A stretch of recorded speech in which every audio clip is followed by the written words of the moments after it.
Okay, we are live. Welcome to episode 4 of Thought Leader Magazine. Today, we are extremely blessed to have Brynne Tillman of Social Sales Link. Brynne and I have known each other for several years now. Back in the day, before LinkedIn was owned by Microsoft, and many moons ago, our paths crossed, and I remember walking away thinking, wow, this is what a thought leader really is.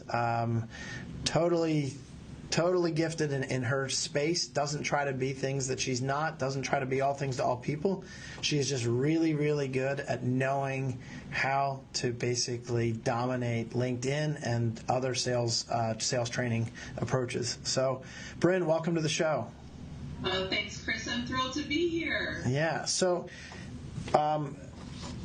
I wrote down some of the accolades I could find on you, and you're going to have to correct me if I got some of these wrong. Obviously, the digital world is moving very quickly. So, she is a top LinkedIn influencer. I think she was rated in that 2016. She's a contributor to Forbes, contributor to Salesforce, contributor to LinkedIn's not their internal blog, but basically their public-facing blog. She's a LinkedIn advisor on product development, and one of her biggest accolades is in 2018, she was listed as one of the top 10 sales webinars in the world. Is all that true? It's pretty close. I'm not actually a Forbes contributor, but I have been interviewed by Forbes contributors for their blogs. So I guess I have contributed. Okay. Yeah. Well, either way, that's really, that's fantastic. And we are really blessed to have you on the show. So tell me a little bit about your business. Like you and I know about our marketing approach, but tell me a little bit about your business, about what you do, how you do it, and sort of how you differentiate yourself. Oh, thanks. So my background was in sales and sales training, and I was a sales trainer and a partner in a sales training company for years. And then I came across this LinkedIn thing, and I went, oh my gosh, this is a game changer. So, just reducing the story down to, I had an aha moment where I'm like, this is all I want to do. I want to help people that are in business development leverage this tool to engage more prospects, nurture more opportunities, and ultimately schedule more sales conversations. And so we built a whole company around that. So what I do really, big picture, is we help people through an 8-stage process roll out a LinkedIn and social selling program, whether it's for an entrepreneur or a Fortune 500 sales team. We literally customize and develop a program so that the sales rep or the entrepreneur has all of the tools, the templates, and the techniques they need to leverage their network for introductions, to be positioned as a thought leader and subject matter expert, and to build their database, their email list with targeted buyers by offering really valuable insights, tips, and strategies that move those prospects closer and closer to their solution. That's awesome. That's awesome. So one of the things that I recommend you do is, we're going to kind of go over some of those details on this call, but if you are not subscribing to Brynne's blog, it's not the average run-of-the-mill blog, some 400-word, I don't even know, like piece of garbage that's basically designed for SEO fuel. It's literally just some amazing tips on her blog. It's one of the regular. I read a lot of different blogs, but she's on the regular for me. I'm going to try to share my screen. I'm using a new piece of technology, and it keeps sharing both of our screens. So I'm hoping to get lucky here and only share one of them. So give me 1 second here. Well, I will get on a screen that's worthy of looking at just in case. Yeah. Yeah, give me 1 second. No, it's actually sharing. I'm on dual monitor, so let me see if I can share just one. Let me see if I can share just one. Yeah, it's sharing both. Let me see here.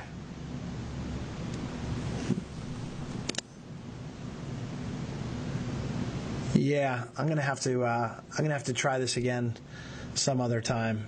Sorry about that. No, I mean, I'm happy to share my screen if. Yeah, I don't know whether. Let's try it. See if you can share your screen via Skype. Okay, so you're in there right now.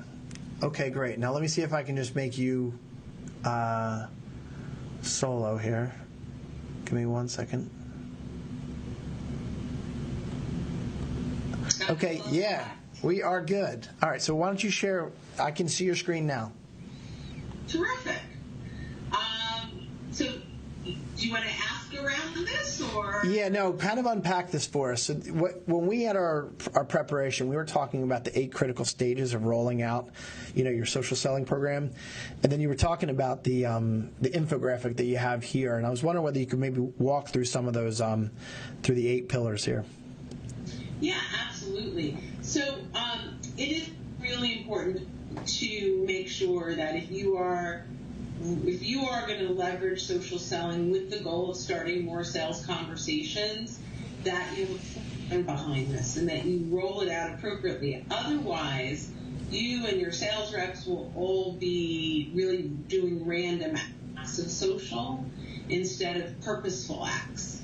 And just like any marketing program, any sales program, we've got to make sure that we have all the tools and everything in place in order to be successful.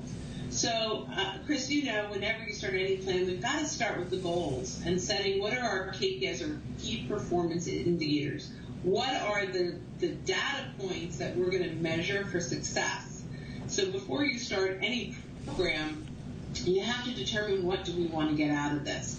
And it could be anything from growing a newsletter with qualified and targeted folks, building a database, to setting appointments with your targeted buyers, right? But whatever those are, we've got to determine what are our measuring points. And there's results data points and there's activity data points.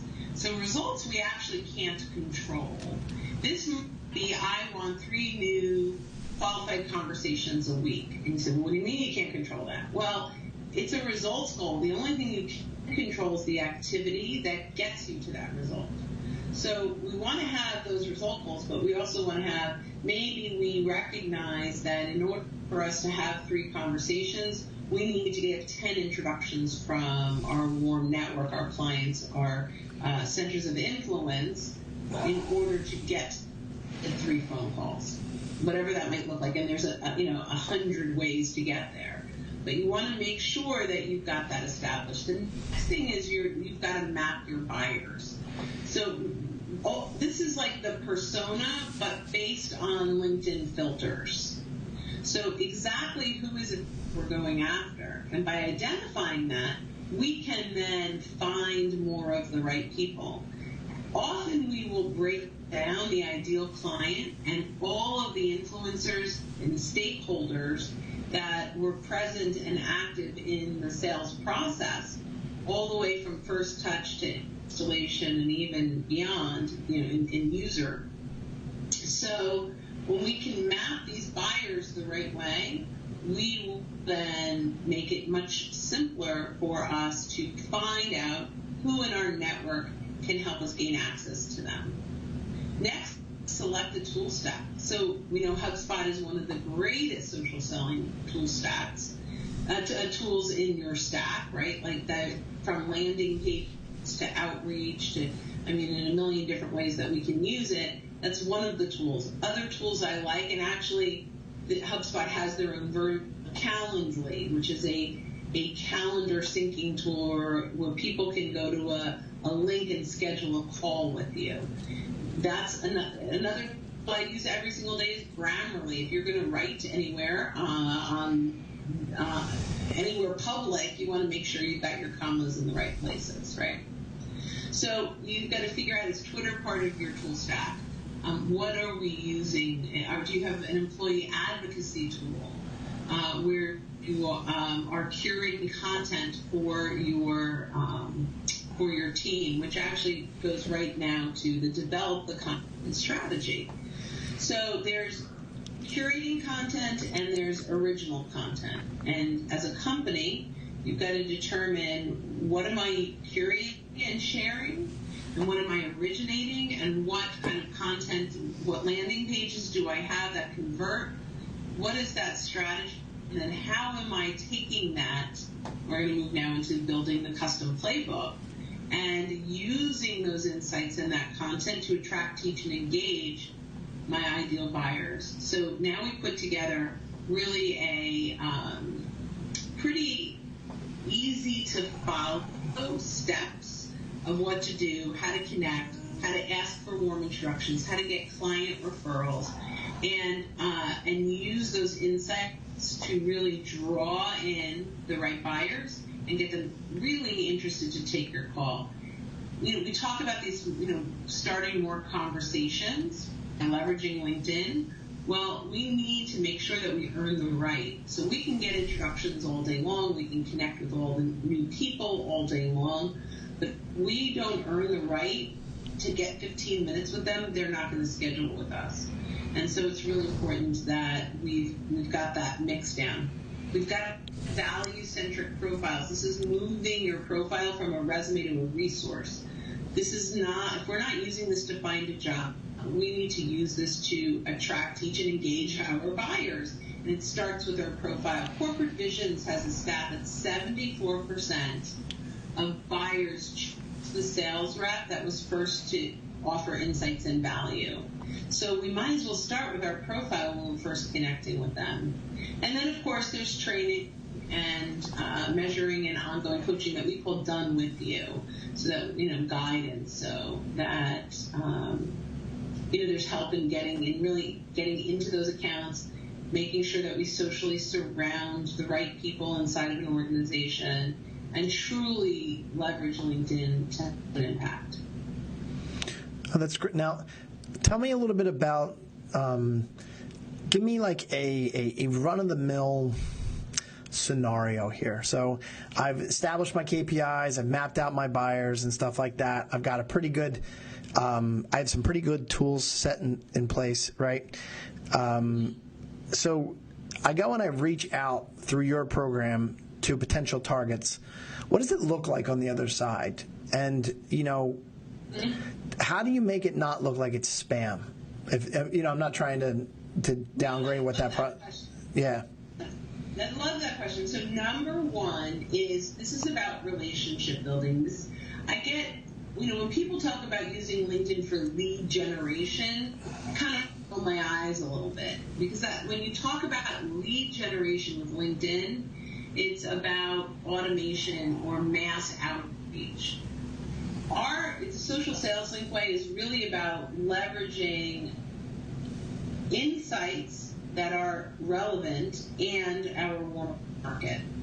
So let's go into the prospecting side for a moment. The sales side of LinkedIn is not just about connecting and pitching. You'll fail.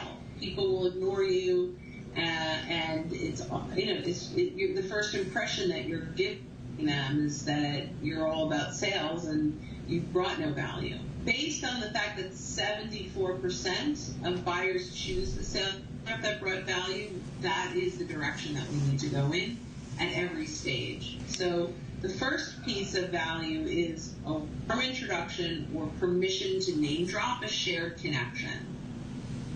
Absolutely vital for a really strong social selling program.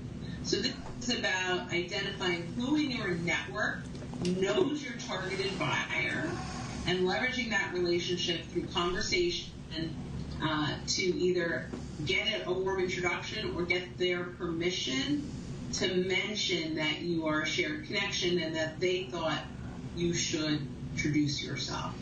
Okay, so do me a favor. Can you unshare your screen and just go back to the... Yeah. So basically what you've done here is you're trying to use your most powerful asset, which basically is that introduction, right? Meaning, so I totally get that. Now, one of the things that I sort of have a question is that, so on the other side, are you just literally, so if I got an email introduction from somebody, I usually just go right into, hey, how can I help you? Now, there's usually a little bit of intent there that's a little bit different than in the LinkedIn world. And my point is that email introductions and LinkedIn introductions can sometimes feel different. So is there a different tone you take on LinkedIn as opposed to, in other words, they don't entirely see you coming on LinkedIn, where on, well, maybe they do on email, but I guess my point is that, is your approach any different from LinkedIn than if I gave you the same introduction via email, or is it the same? Exactly the same. It's the same person on the other side. Okay. So it's the same interaction. In fact, I have a lot of clients that don't actually get the introduction in LinkedIn. They request it in an email. So okay. The key of LinkedIn is you can search and filter your connections. Okay. That's where the magic is. Yep. To start to identify. So, for example, if I have a client that we just had great success stories with, mm-hmm. this is a perfect time to ask for a referral. But the traditional salesperson will say, Chris, I really enjoyed launching this program with you. It really rolled out perfectly. It looks like everything is going smoothly, and I'm really thrilled. I don't know if you know this, but the way that I grow my business has traditionally been from referrals from my happy clients. Can I ask you, who do you know that could use my products and services the same way you have? And Chris, you know what a typical client will say? They'll say, this has been a great experience, and I really appreciate it. I can't think of anyone right now that I can introduce you to, but if anyone should ask, I'd be very happy to refer you. Mm-hmm. And so we're asking for referrals, but we're not always getting them. In fact, we're rarely getting them that way. But let's put a little LinkedIn into the mix. And before I meet you, Chris, I go to your LinkedIn, I put in my buyer mapping, my search criteria, and I identify the 23 people that you know that meet the exact criteria of the people I want to meet. Mm-hmm. And so now the conversation is, Chris, love working with you. I don't know if you know this, but the way that I built my business has been referrals from my happy clients. I don't know, I hope you don't mind, but I noticed on LinkedIn you're connected to 23 people on LinkedIn, and I'm trying to get in front of. Can I run these names by you?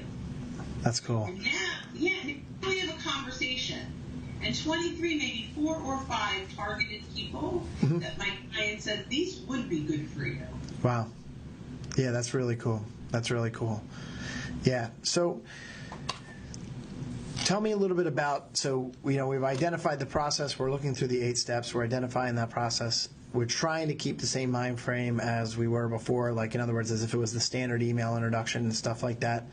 Do you have an approach after that about, like, what's the process look like after that? Is it you just take it where you need to go with it, or is there, like, I guess my point is that LinkedIn messages. You got the introduction. Yeah. Now what do you? Yeah, and they're in LinkedIn messages, which aren't always checked at the same rate that email enter. So what do you do about that? Well, depending on what their default email is. I mean, they are getting an email saying that this message did come through. Okay. So it would bring them back. But sometimes it's their Gmail. They're not checking it as frequently. So that's mm-hmm. a valid question. But at this point, we've also sent a connection request, right? So, Fred, I'd love to connect. Chris just made an introduction for us, and I'm looking forward to having a conversation. So now they get the reply. So, Chris, you make the introduction, reply. Oh, Chris, thanks so much for the introduction. Fred, I'm looking forward to having a conversation. I'll send out a connection request, and to make things easier, here's a link to my calendar. Pick a time that works best for you. I have an assumption that because we've talked through this guy, you said Fred will take your call. I think it's great.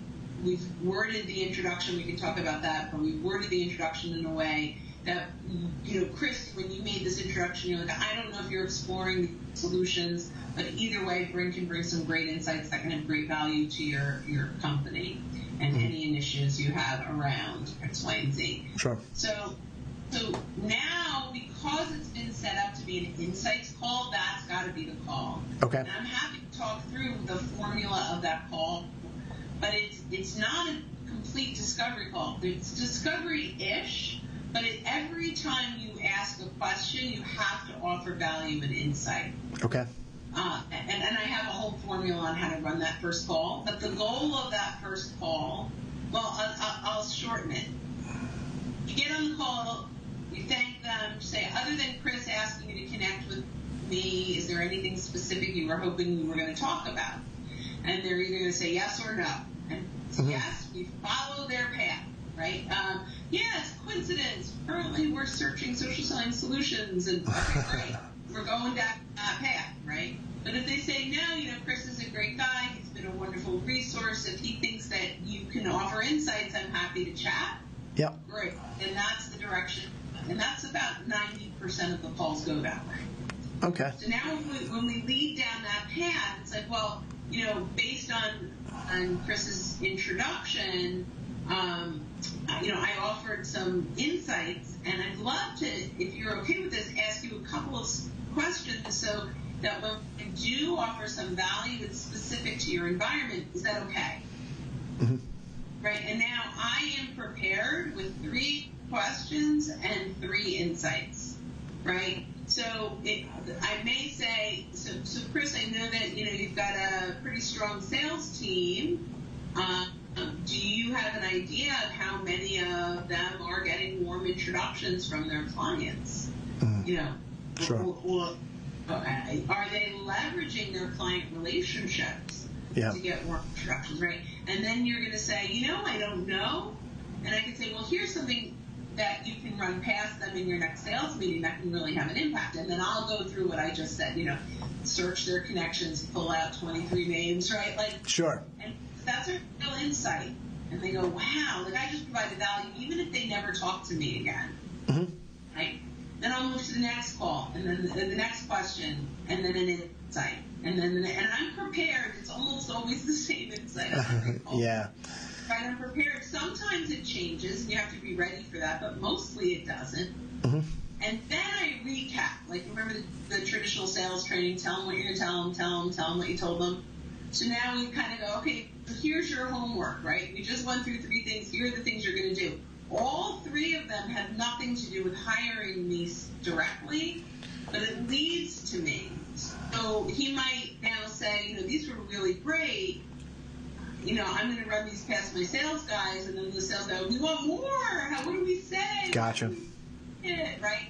And it's going to come back. But the close of my call is, Chris, or Fred, or whoever I'm talking to, right?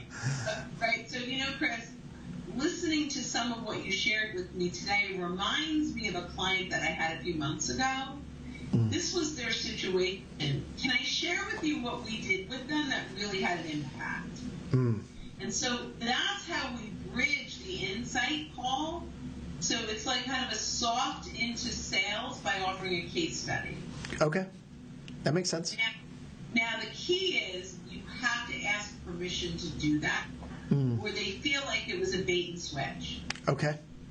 But if you get their permission, it's a huge win. Now they're at their edge of the seat, waiting to hear, what did you do for them? Gotcha. Right? And then you get FOMO. I want that. Yeah, sure. Yeah. And they to ask you, so tell me, how do how can we work with you? Or what would that look like? Or what does an engagement look like? And you're like, well, that was easy. Because we held to them. Yeah. Really provided value. That makes sense.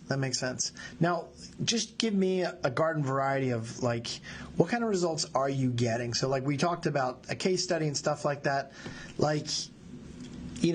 I've been through the 8 steps, and I got to say that it works if you work it. What I mean by that is that so many people are so anxious to get to the results that I think that they really don't take the time and energy in the beginning to set up and get it correctly. So you set up the system and it's not leading to anything really powerful.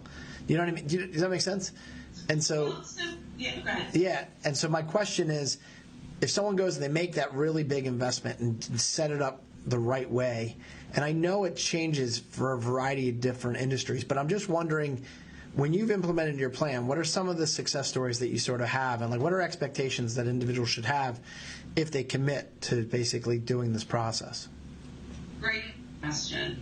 So it really, you got to start with your goal. So I had one client whose goal was to get in front of as many realtors in a particular area as possible, and they really wanted to build up. They just invested in a HubSpot type thing, and they had, for the size company they really didn't have a solid list of. They had clients in the list, and they wanted referral partners, which in this case were realtors. So that was their goal.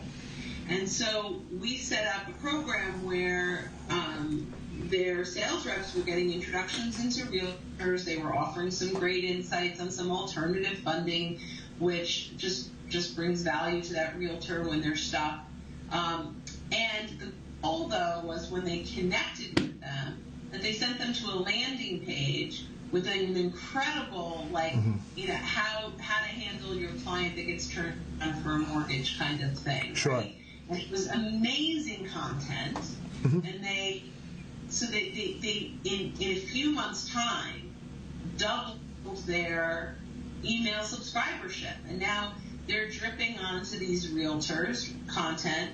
Yep. There's no question over time, and when they get a client that's declined, that they're going to go to the place that really provided some value, right? Gotcha. So that was their goal. And so they want calls with realtors, and they would get calls with realtors, but what they really wanted, because they could have a call with a realtor, but that realtor may not have a prospect at the time. So they needed that nurture. There was no way one call was going to do it. Yeah, sure. Okay. So they needed to nurture. I have another client that wanted their reps to have 3, I use that as an example, they wanted them to have 3 prospecting calls with a targeted audience every single week. So we recognized that they needed to go out and they needed to get 10 introductions, which means they had to ask for 20. Sure. So we did the math and we figured it out, and so they needed to ask for 4 introductions a day, 20 a week. Okay. To get their 3 targeted phone calls. Yeah. And then it's up to a sales trainer to convert those, right? But we take them into, yes, I'm interested in learning about your product or service. Yeah. We get them to that point, right? Yep. So there's some real power in that. And so what are the expectations? I will say, we ask for 20, we get 10, we talk to 3. That means there are 7 more that connected to you on LinkedIn that didn't take your call this week. Sure. Or next week's. Oh, but they're targeted, and they're probably the right buyer at the wrong time. That's life. Yeah, sure. Right? Yep. So now what we expect is, and I have a graphic on this somewhere that did very well. I think it went a little bit viral. But we expect it to be linear. We expect it to be, we get an introduction, they connect with us, they take our call, we have we bring in, we put out a proposal, we negotiate, they're a new client. That's what we want it to be. But what it really looks like generally, and we're getting some like that, a few, but the majority of the folks, you get the introduction, you connect, you converse a little bit online, you provide some insights, they sign up, they download whatever it is that they need and get into your email. 8 emails get sent out, and on number 9 they open it. Right? Now you get a little thing of, they opened it, finally, they opened something. So now you reach back out to them and they ignore you.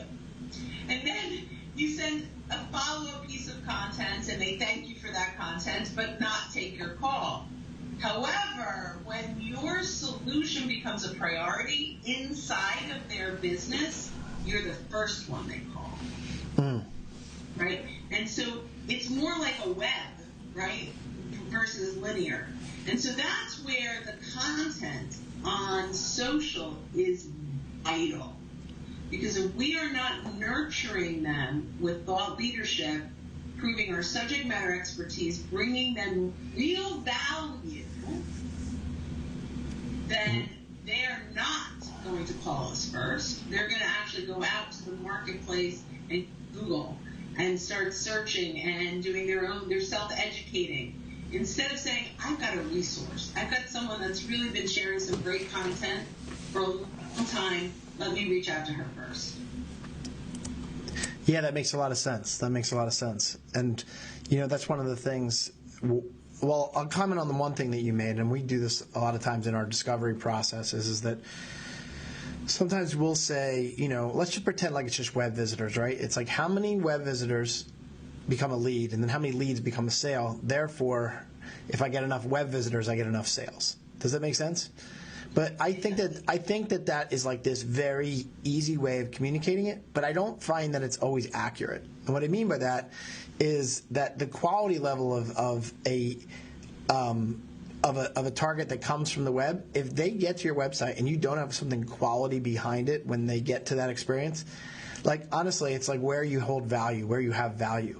And so what I see companies do is that they're so anxious to get to the result that they don't really take the time to basically say, you know what, I'm going to bring value. And there is just so much noise out there right now. There's content writers writing like at full speed. You know what I mean? At one point in 2016, our company was pumping out 1,000 blogs a month for our clients. 1,000. Think about all of that just stuff that's just out there, right? It's like literally you're like a needle in a stack of needles. And then you'll have other individuals that will write maybe one piece a month, maybe two. How many pieces are you doing? Are you doing one a week, or how many are you doing a month? So I do one a month, but there's 5 of us. Each of us we do one a month. Okay. Yes. We have other. So what I do though is I write one blog, and then I have about 9 things that come from that one blog all month. Okay. Yeah, that's a good idea. But what I was finding is that people were committed to the hunt, but not committed to the value, and so it's almost like they're anxious to go out and start hunting, but their arrows have no point. So I had someone tell me, it's a little graphic, but I had someone say it's like going out hunting for deer with a machine gun. By the time you get to the meat, it's unedible. Yeah. Yes. Right? Yeah. I would completely agree.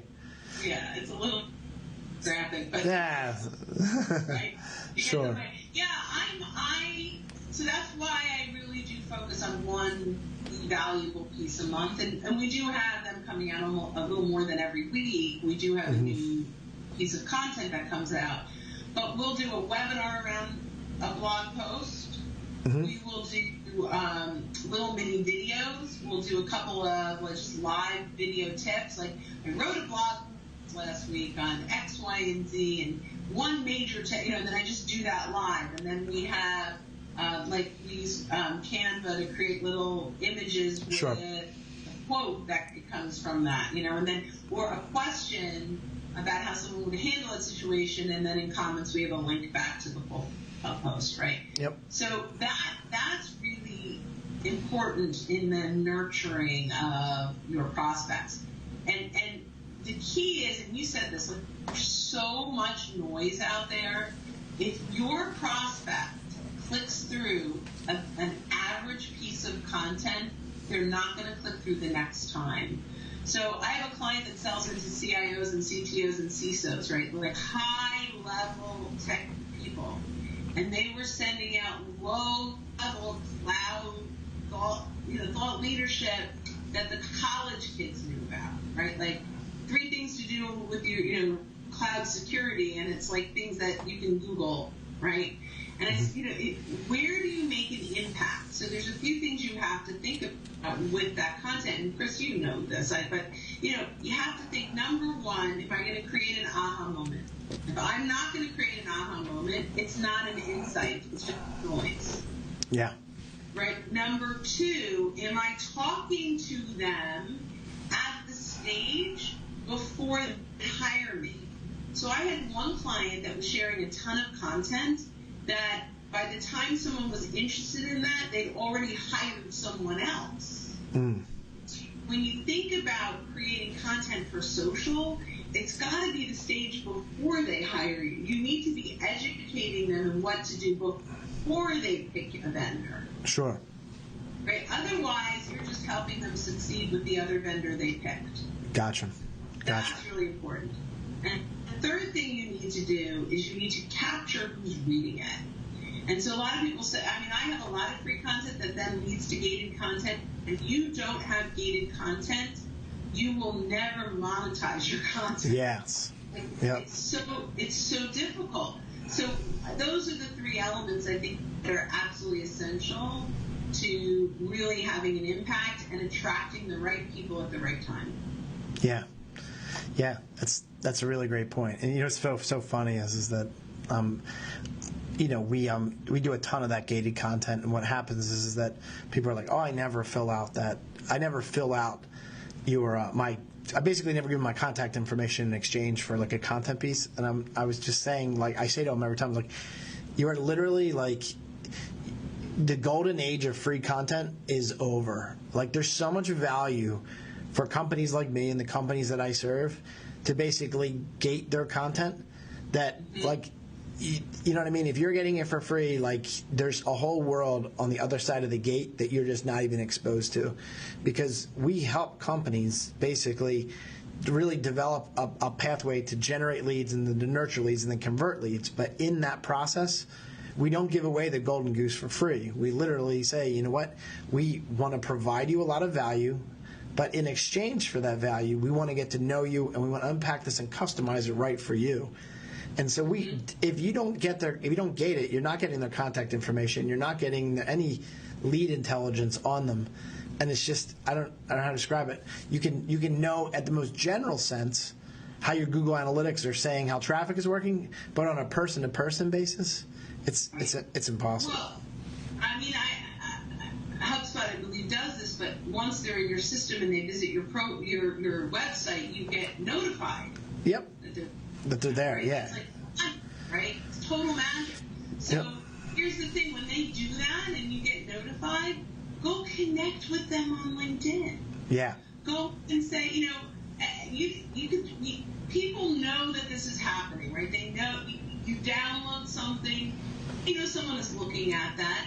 So be prepared if someone downloads something to reach out on LinkedIn and, Chris, thanks so much for downloading, the ebook on our website. I thought I'd share this other piece of content, now ungated, because the name is great.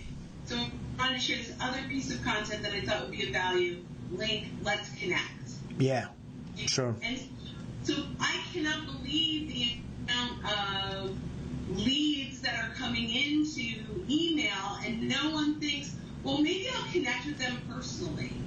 And so it blows my mind how many opportunities are taking much longer because they're getting a drip campaign, which is important. I'm not saying that it's not. Sure. But we speed up the process by looking at them instead of waiting until their score in a certain number. If they download something, you check them out on LinkedIn and they match your criteria, connect. Yeah. Start to build a relationship with them. The drip campaign can do its own thing. That's fine, and that will nurture it, and that's like the web. But make sure that you as a person are showing up there. It's a game changer, and it speeds up the process. Yeah, sure. Well, we're getting close to the end here. What I wanted to do is ask you one last thing. LinkedIn has changed like 1,000 times in the last 6 years, right? It's changing again soon. Yeah, there you go.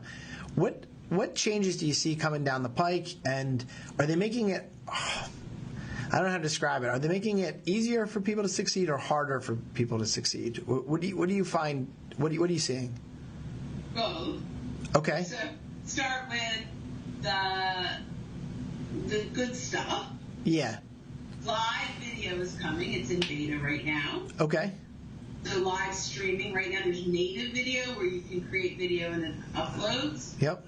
Live streaming is coming for both individuals and off of company pages, and I think that's really cool. Yeah, I think that's cool. So I love that.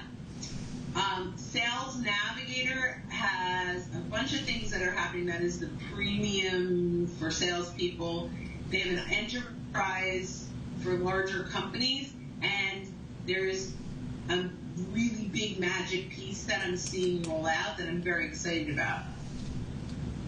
In Sales Navigator, your sales reps can save leads in certain categories. So they can save them as a prospect, they can save them as a competitor, you can save them as a current client, and you categorize them, and they're saved. Now, LinkedIn Ads has a program that will read your sales reps' sales saved searches in the prospecting category and be able to advertise to those specific people. Wow. That's mind-blowing to me. Yeah. It's not a persona anymore. It's you have 100 reps. Each of them have saved 100 prospects. 100% of your ad spend is going to the exact people that your prospects want to engage with. Wow. This is mind-blowing. Yeah, that's incredible. When do you think that'll roll out? It has rolled out to some enterprise companies. So I don't want to officially say it's beta. I don't know exactly where it is. It feels like beta. So I think it's, and I hear it's working great. So I think for the bigger companies, they're testing it, and it should be soon. Wow, that's awesome. That's awesome. I think that's huge. It's a game changer. Yeah. Hands down. I mean, even if it's inviting them to webinars, right? Like you start to get engagement. I'm very excited about that. I think that's amazing. The stuff I don't like, and they're going to say, LinkedIn will say, well, we've got to pander to the millennials, is like they now are rolling out new emoji things. So if you share a picture, you can put stickers on it. Or if you,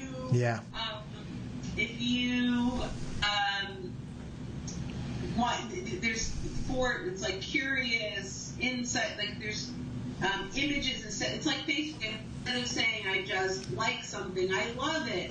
That's very insightful, but they're cartoons. And I'm like, no. Yeah. Do this to my B2B platform. Yeah, for real. Please. Yeah. So they're things that they're making it Facebook. I'm like, there's a place for that, and this isn't it. And that, yeah. Yeah, go ahead. No, I mean, that's exactly how I'd put it. It's like there's a place for it, and I don't know. It's like weird. It's like I guess you would say I'm just not surprised. Well, and there are a lot of issues with LinkedIn. There are a lot of glitches and broken things that I really wish they put their resources and energy into. Yeah. Because if we could fix some of that stuff, I mean, the reason, if there is a challenge, it's based on some broken stuff inside of LinkedIn. I have people that message me at least a couple of times a month saying, I can't message my first degree connections, I don't know what's happening. Like, that's a lot when you're a company owned by Microsoft. Could you imagine if your Word doc didn't work right? Yeah. A lot of the time? You'd be like, wait, Microsoft, right? This is now Microsoft. They paid $26 billion. Yeah. The platform should be working. So in my opinion, they should focus on fixing glitches, but or your mailman can't deliver to the people in your family, only to strangers. You know what I mean? I think there's some weird stuff that happens. Like, for example, for me, when I accept a connection request and I go to send a message, it says you can't every time. You can't send a message to them because they're not a first degree connection. Well, they are. Yeah. And it takes good 30 seconds to catch up to that. Wow. Yeah. I'm like, but I have 40 connections that I want to accept, send a message, accept, send a message. But I have to accept, and then go back to send a message because the delay is so big. Yeah. Yeah. That's tough. Stuff like that. But there is no better prospect tool in the world, in my opinion. Yeah. So I just would like them to work on fixing. They did launch events again, which is pretty good. And so that another good thing. It's only, I think it's on desktop now. I was part of the advice on ideas around events. They're trying to relaunch groups. I was an advisor on that, but they didn't listen to a thing we said. Hopefully they will. There's some really great opportunities out there. I just want them to stick to the B2B space. And, Yeah. the moment I see a cat video, I will literally break down. Yeah. But I'll watch them on Facebook. Yep. You can tell me how to do. We do this service for our clients using LinkedIn. And you can tell me whether you love it, hate it, or would do it differently, and then we'll close out. Is that what we do? Is there's a lot of our clients that they'd love to do LinkedIn if they just had the time. But what we do is we help them with their connection requests, but we take a snapshot, in theory, I'm going to use the word snapshot, of their connections, say it's January 1st. And then on April 15th, we look at it again, and what we're looking for are people that are changing jobs. And the reason why we like that so much is that there's so many times that you've gone and you've sold a certain target at one company, and as soon as they go to the next company, they have the same job, but they just have a different company that they're doing it for. And so the level of trust, which is probably one of the most critical part of sales, is already established, and you're able to resell them again now that they're at the new company. And so we try to do is give them like a formal welcome basket that basically says, hey, welcome to your new job, and we want to be the first people to congratulate you, et cetera, et cetera. You know what I mean? What do you think about ideas like that? Well, so a couple of things. One, you're notified every day of new job changes. Yeah. And so we have our clients do that. Yeah. Every single day we have them look in notifications, and you can click through new job changes. Sometimes they're promotions, sometimes they've switched companies. Mm-hmm. You have two opportunities, right? So you have the opportunity that they're in a new company, but there's also someone else filling that other opportunity, right? So sure.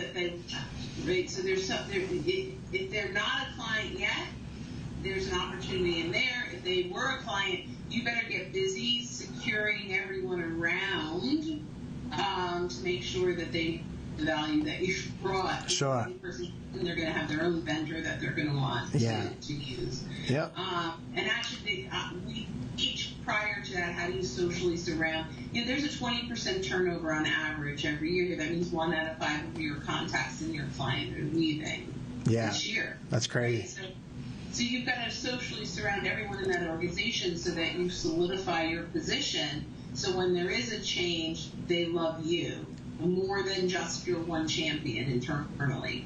But I'm a huge fan of reaching out to those new positions with, I'm messaging for all different industries. But essentially, if you can put together a piece of content, based on whatever your solution is, but the 5 things a new chief marketing officer should do to do X, right? Sure. And so, congratulations on the new job. A few months back, we posted a blog post that helps onboard CMOs, and I thought I'd share it with you. And that's it. Don't sell. You can always say, P.S., if you have any questions, I'm always happy to jump on a call. Or, if you, whatever that looks like.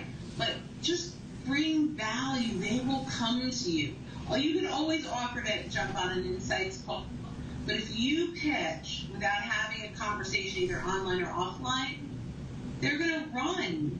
They're not going to take your call if you try to pitch too soon. Nobody wants that. Yeah. Did you ever read The Little Red Book of Selling with Jeffrey Gitomer? Gitomer, one of my favorites. The Little Black Book of Networking. I think that was my first book by him. I was on. I went to his training here in Philadelphia. Oh wow. Yeah, and he pulled me up on stage, and I did a little podcast with them, and it was really. Oh my gosh! Yeah, that. Check, right? Yeah, he would. Jeffrey Gitomer and Jennifer Gluckow, and did a podcast in front of his audience. Major bucket list check. That's awesome. Yeah, I was bringing it up because he has this phrase, and I try to use it a lot. It's like, no one ever likes to be sold, but they do love to buy. And so, you know what I mean? If you go and you sell, like you said, they will run for the hills. But if you just bring value, you inform them and stuff like that, literally as they walk, as you are leaving, they're like, well, hold up. I've seen it a million times. Do you know what I mean? So I'm in agreement with you. It's just like, bring value and then let the chips fall where they may. And it's like, I built this business, we have nearly 50 employees, between full-time and subcontractors. But I'm like a terrible salesperson. All I really do is just tell new and innovative things that your company could or should be doing. And somehow they're like, that's a great idea. But like, I'm playing it out. You tell me what you think. Yeah. There's so much value that your prospects cold call you. Yeah. Yeah. That's awesome. That's awesome. Yeah, for real. I mean, it works. I mean, I like it. I like it. So cool. So, I am not going to be able to share my screen. I was going to be doing my marketing minute, but what I'm going to do is I'm going to talk to you about a new blog I'm going to be writing, and then you and I can help brainstorm it together. And then if I like some of the things you say, I'll link you in the blog and I'll include you in the blog. So I have this thing that this blog that I'm going to be writing for Thought Leader Magazine, and basically what the idea is, they always say leaders are readers. But my vantage point is that I believe that if you read a little bit less and studied a little bit more, that you would actually gain. Basically, you would benefit more from reading less. And what I mean by that is that I have a brother-in-law, and he kills literally a book a week. And he's phenomenal. He's just really, really smart. But he's probably retaining about 10% of what he's studying. And you know what? Like, I can't fault him because he's doing so much more than anybody else. But like one of the things that I've sort of concentrated on this year is, well, let me give you one other piece of context. Is I live an hour away from my office, and so I spend 2 hours a day or 1 week a month in the car. And so I don't listen to the radio, and I just kill audiobooks, right? But one of the things that I'm doing is like I have this like death by ideas. What I'd much rather do is just slow down just a little bit and basically concentrate on maybe 3 to 5 really great books a year, but like own every piece of them rather than being so anxious to get to the new book because I can say, oh, I read that. You know what I mean? Like, so do you have any experience with that? Like, if you have that like death by idea type concept? Well, I'm a major podcast listener, so I do some books by audio. I will say, and I was charged with this, so when I probably 7 years ago, maybe 2011, which is now 8 years ago, something like that. Aramark hired me, it's a longer story than that, handed me the Challenger, the book, CB, the Challenger, which is now Gardner, and said, we just had training on this, and when we said to them, what's the next step, they said, go get LinkedIn training. And so it's a longer story around that, but I ended up landing the account, and they said, go learn this and create a program. And I said, can I keep the program I create? They're like, yeah, sure, we don't care. Great. So I started to read the Challenger, and it's a hard read. I don't know if you've ever tried. It's dry. Brilliant. Okay. So what I did is I bought it on audio. Yep. And I would listen to little chunks that like moved me over and over again. So it might have been a 3-minute chunk of brilliance, like absolute, hands down, oh my God moments of this is life-changing and I know how to take this. My goal was to take this and convert it to a LinkedIn activity. Wow. And so I spent about 3 weeks doing that with the Challenger. Mm-hmm. Then when the Challenger customer came out, it was so much better read, but I did the same thing. And so for me, when I dive into that, I'll listen to a lot, and then when something catches me, like I listen to Sell or Die, which is Jeffrey Gitomer's and Jennifer Gluckow's podcast, which is so much fun. Yeah. But every once in a while, they'll have someone on, or Jeffrey will say something, or Jennifer will say something, and it's like this aha moment. And then I listen to it again and again, and everything else around it I ignore. Sure. And I take that nugget and I go, that's brilliant. How do I LinkedInize it? Yeah. That makes a lot of sense. And so I take that and bring that to my clients. Yeah. That's my experience. That's awesome. That's awesome. Yeah. I mean, like, that's one of those things. Other parts of the blog that I was just thinking about is like, they say, like, basically how water dies is that when water comes in and it stagnates in a pool, but it doesn't flow out, right? That basically the water basically dies and decays. And so one of the things that I recommend that you do is that if you would read less, you absorb what you do read, but you have to teach it in one way, shape, or form, which basically means you got to write a blog about it, you got to make a podcast about it, you got to be on a video about it, you got to do something about it to keep the flow from the knowledge of where you got it. It comes into your system and you LinkedInize it, and then you give it out to the world. But unless you're an idiot or an unprepared fool, you got to know it well enough to teach it, right? And so therefore, that process forces you. It's like literally like throwing yourself in the deep end. You know what I mean? And so that's one of the things that I find that I want to do is force myself to teach more, because if I have to teach more, I have to learn more. Right. Yeah. I'm constantly trying something new, learning something, adding it, A/B testing. Yep. That's awesome. That's awesome. Well, listen, Brynne, I could talk to you for hours. I think we're kindred spirit. Yeah. Yeah. Well, this is really great. And so, to my listeners, how do they find out about you and your services? Where would they go? Well, currently I'm the only Brynne Tillman on LinkedIn, BRYNNE Tillman, TILLMAN. Socialsaleslink.com is my website.